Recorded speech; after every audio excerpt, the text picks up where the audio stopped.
Thank you for accessing this video site. I'm Steve Hendricks. These videos feature brief 4 to 8 minute teachings on various subjects from the Bible. Let's start with a question.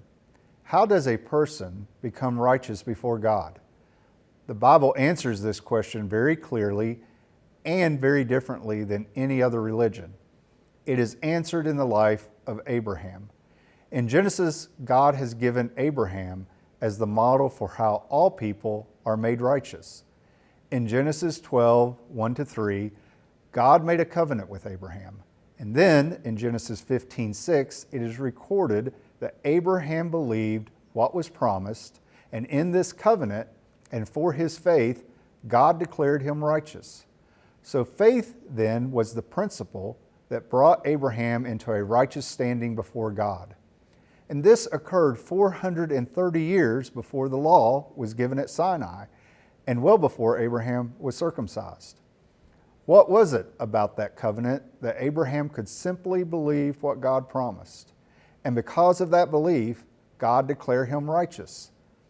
The promise in the covenant was that God would grow Abraham's descendants into a nation, give them a land, and from the land and the nation, bring a blessing to the whole world.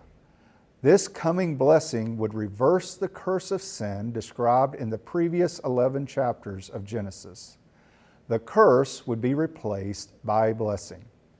It is impossible to grasp the impact this promise had on Abraham's mind. He believed out there somewhere God had a land, and from there bring this great blessing to the world. In faith, he went in search of the land where God would achieve this glorious salvation. Because Abraham believed what God promised, he was declared righteous. What Abraham believed transformed him into who he became. This promise of a blessing was none other than the promise of Messiah. From Moses to the Psalms and the prophets, the Holy Scriptures continue to proclaim the Messiah would come and bring salvation, not just to Abraham's descendants, but to peoples all over the world. The Holy Scriptures, following Moses, declared the Messiah would be born in Bethlehem. He would be a descendant of David. Daniel the prophet prophesied the Messiah would come several years following the Babylonian captivity and the rebuilding of the Second Temple. Then the Messiah would be cut off, and that is, put to death. This is in Daniel chapter 9.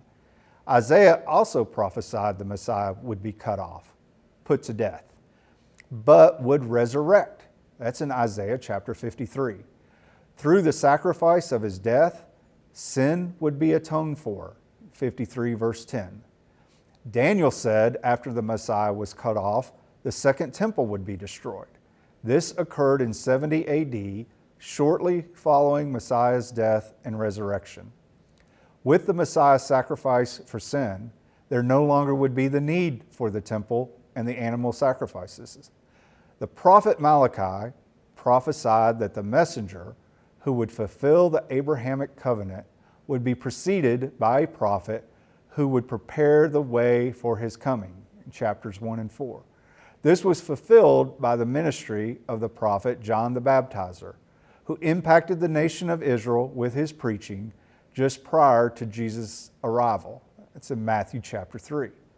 The one who has fulfilled all these prophecies and more is Jesus, born in Bethlehem and a descendant of Abraham. His coming was heralded by the prophet John the Baptizer. Jesus' ministry greatly overshadowed that of John. He performed extraordinary miracles.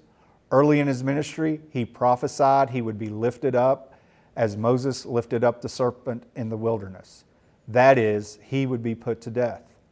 In his crucifixion, sin was atoned for, and in his resurrection, the way to eternal life was made possible. The covenant made to Abraham that in him all the world would be blessed became fulfilled. As it was with Abraham's faith, Jesus said, whoever would have faith in him would have eternal life. Jesus prophesied that the message of faith and salvation would go into the whole world. It's in Matthew chapter 24, verse 14. And then he would return. Again, this fulfills the Abrahamic covenant, which includes the whole world. It is in the nation after nation that many from the world have come to knowledge and faith in the God of Abraham, Isaac, and Jacob. How are people made righteous? The same way as was Abraham, by faith in the one who has been promised. What will you do with the one promised in the Holy Scriptures? Will you turn from your sin and place your faith in Him? Or will you reject the one promised to Abraham?